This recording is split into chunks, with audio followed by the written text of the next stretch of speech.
बोलता है कि ऑर्डिनरी शेयर है हमारे 180,000.50 का एक शेयर है, ठीक है सर। सर बीडी है ये हमारा। सर ऑन 1 अक्टूबर बोल रहा है, ये भी बीडी है बेटा हमारा।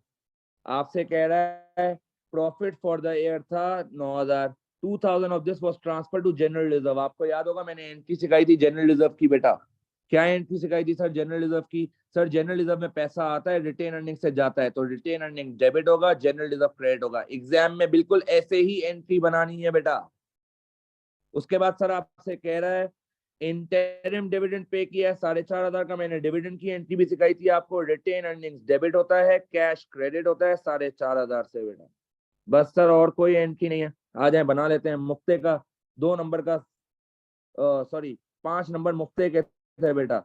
सर 1,80,000 शेयर है, 0.5 एक शेयर की प्राइस है, यानी टोटल डॉलर्स जो आपके पास आएंगे वो 90,000 आएंगे। याद करें मैंने पढ़ाया था, number of shares multiply by par value करते हो तो अमाउंट आ जाती है। तो अमाउंट मेरे पास 90,000 आई है बेटा। तो मैं शेयर कैपिटल में लिखूंगा 90,000, मैं जनरल रिजर्व में लिखूंगा बेटा 4,000 और रिटेन अर्निंग्स में 5,500। जी सर कोई टोटल बताएगा मुझे? 99,500। हाँ दोस्त। उसके बाद आपने जी सर ट्रांसफर जी टू सर। जनरल रिजर्व किया है बेटा। Transfer to general reserve check कर लो बेटा। रिटेन अर्निंग डेबिट हो रहा है, मैंने आपको बताया था। सोशी में जो डेबिट होता है वो माइनस होता है, जो क्रेडिट होता है वो प्लस होता है। रिटेन अर्निंग से माइनस करोगे, जनरल रिजर्व में ऐड करोगे। रिटेन अर्निंग से माइनस होगा बेटा, जनरल रिजर्व में ऐड होगा, तो टोटल पे भी कोई फर्क नहीं आएगा। फिर इंटरिम डिविडेंड बेटा, इंटरिम डिविडेंड पेड। सर क्या हो रहा है? एंट्री जाकर चेक करें। सर एंट्री में रिटेन अर्निंग डेबिट हो रहा है, डेबिट का मतलब माइनस, तो आप रिटेन अर्निंग से माइनस कर दोगे बेटा। और प्रॉफिट 9,000 रिटेन अर्निंग्स में ऐड हो जाएगा, तो 4,500 माइनस होगा और 9,000 ऐड हो जाएगा बेटा प्रॉफिट के नाम से।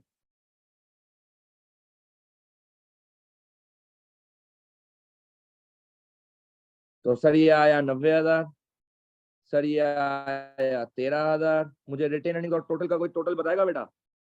1,000 आ रहा है रिटेन अर्निंग्स का। हाँ दोस्त। और ये 1,14,000 आ रहा है, जरा कोई कंफर्म करेगा बेटा? सॉरी 1,00,000, हाँ 4,000। 1,04,000 आएगा, सॉरी जी सर। 1,04,000 आ रहा है ना? जी जी क्या ये क्लियर है भाईजान सबको? जल्दी। सर ये 2,000 है।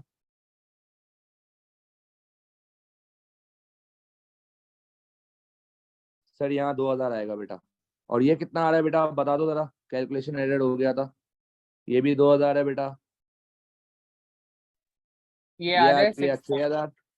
और ये क्या आ रहा है बेटा? 8,000।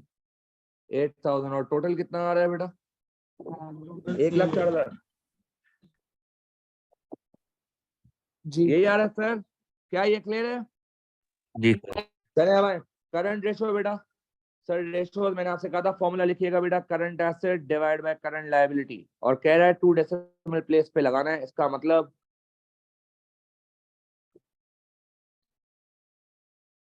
आ जाए जरा करंट एसेट्स ढूंढते हैं कौन से हैं।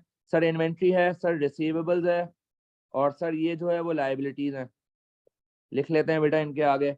ये करंट लायबिलिटी है, ये करंट एसेट है, ये करंट एसेट है, ये करंट लायबिलिटी है, ये करंट लायबिलिटी। आ जाए sir 5,100 plus 8,500 divide by current liability है बेटा 6,100 प्लस 4,300 प्लस 1,400। जी सर मुझे कोई करंट रेशो बताएगा? 2 डेसिमल प्लेस पे बताइएगा बेटा। सर ये है 1.15। 1.15। और मैंने आपसे कहा था इस तरह नहीं लिखिएगा, इस टू 1 करिएगा। 1 हमेशा लायबिलिटी होता है, जो आंसर आएगा वो एसेट होगा, और लायबिलिटी हमेशा 1 रहेगा, याद रखिएगा। उसके बाद एसेट टेस्ट रेशो बेटा। Sir current assets minus closing inventory. Formula लिखना बेटा पहले, divide by current liability. Sir ये मुझे करंट एसेट्स का टोटल बताएंगे आप लोग, इन दोनों का कितना आ रहा है? सर ये 13,600। 14,600 करंट एसेट्स का टोटल है, 13। जिसमें से क्लोजिंग इन्वेंट्री 5,100 है। 13,600 है। जी डिवाइड बाय करंट लायबिलिटी लिख लो 6,100। 6100 प्लस 4300 प्लस 1400, बताएं बेटा कितना आ रहा है 2 डेसिमल प्लेस पे? 0.78 or 72. 0.72। और इस टू 1 लाइबिलिटी के लिए लिखूंगा बेटा मैं। आरओसी पे आओ बेटा, क्या फॉर्मूला पढ़ा था? Profit divide by capital employed multiply by 100। Capital employed का पहले ही फॉर्मूला बताया था, owner capital plus non current liability. Profit तो यहाँ दिया हुआ ही नहीं है सर, पिछले सवाल में ये पिछला पार्ट ही तो चल रहा है। ये रहा प्रॉफिट, ये रहा ओनर कैपिटल 1,04,000। सवाल में कोई लायबिलिटी या कोई डिबेंचर नॉन करंट लायबिलिटी नहीं है बेटा, नॉन करंट लायबिलिटी नहीं है। इसका मतलब प्रॉफिट जो है वो 9,000 है, और जो ओनर का कैपिटल होगा जो सोशी से निकला है वही, प्लस नॉन करंट लायबिलिटी 0 है बेटा। बता दोगे 2 डेसिमल प्लेस पे कितना आता है? हाँ दोस्त, 8.65.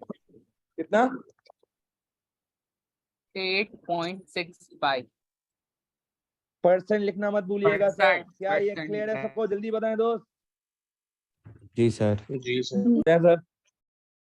The directors of K Limited wish to improve liquidity and profitability. The finance director has suggested that business should reduce the amount of inventory by 50%. Advise the directors whether or not they should reduce the amount of inventory. Justify your answer. Again वही sir, 2 positive 2 negative, 1 mark conclusion का। आप 3 positive भी लिख सकते हो। Sir inventory reduce करने से क्या होगा? सर इन्वेंट्री रिड्यूस करने से सेविंग्स होंगी इन होल्डिंग कॉस्ट। मैंने आप लोगों ने बिजनेस स्टडीज में पढ़ा है, और मैंने आपको पहले भी बताया था। इससे क्या होगा? हमारा प्रॉफिट बढ़ेगा। सर और क्या फायदा होगा? सर और ये फायदा होगा sir, chances of inventory damage and theft will reduce.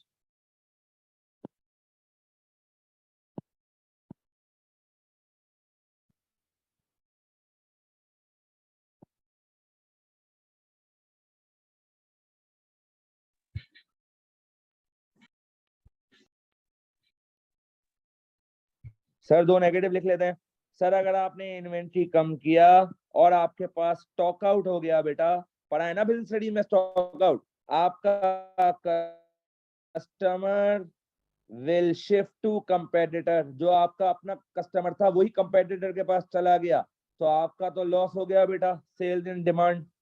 Sir और नेगेटिव क्या होगा? हाँ दोस्त, सर अगर आपने इन्वेंट्री कम खरीदा तो इससे आपको नो बल्क डिस्काउंट, बेटा पढ़ा है ना हमने, ज्यादा इन्वेंट्री खरीदते हो तो सप्लायर आपको बल्क डिस्काउंट देता है, तो नो बल्क डिस्काउंट, जिसकी वजह से हमारी कॉस्ट क्या हो जाएगी बेटा? बढ़ जाएगी। इससे हमारा प्रॉफिट क्या हो जाएगा? कम हो जाएगा। कंक्लूजन लिख लीजिएगा बेटा। मेरे हिसाब से के लिमिटेड, देख लो बिजनेस स्टडीज के हिसाब से आंसर लिखवा रहा हूं, शुड एडॉप्ट, देख लो ऐसा भारी वर्ड लिख रहा हूं ना, एग्जामिनर खुश हो जाएगा। के limited should adopt just in time inventory method, यही पढ़ा है ना बिजनेस स्टडीज में, in order to reduce its holding cost of inventory। ये पेपर में वर्ड लिखोगे ना बेटा, खुश हो जाएगा एग्जामिनर। जल्दी से पढ़ें और मुझे बताएं क्या। चले आगे हैं। उसके बाद बोल रहे हैं के limited allowed it's credit customer the period of 60 days to pay their accounts। The trade receivable turnover was 69 days। State whether K Limited would be satisfied with the trade receivable turnover। आप लिखोगे no because it has exceeded the credit days। जाहिर सी बात है sir, हम satisfy नहीं है क्योंकि हमारे क्रेडिट डेज क्या हो गए? एक्सीड हो गए। उसके बाद कहता है के limited is allowed 30 days in which to pay its credit suppliers। हमने 52 दिनों में पे किया है। How trade payables turnover of 52 days में अफेक्ट के लिमिटेड? सर आपके suppliers with relation with suppliers, relations with suppliers में गेट अफेक्टेड, ताल्लुकात खराब हो जाएंगे बेटा आपके। जितनी बिजनेस स्टडीज लगा सकते हो ना इस थ्योरी में लगाओ बेटा। आपने पैराग्राफ में लिखना है, पॉइंट्स में नहीं लिखना, पहले ही बता चुका हूं। उसके बाद sir loss of cash discount, sir cash discount भी नहीं मिलेगा हमें बिकॉज ऑफ लेट पेमेंट। लेकिन सर इससे एक फायदा होगा। फायदा क्या होगा? It will improve our liquidity position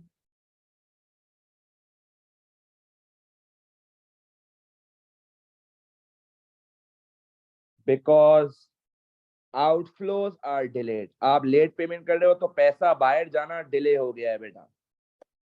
क्या ये क्लियर है? हमें जल्दी बताएं सर।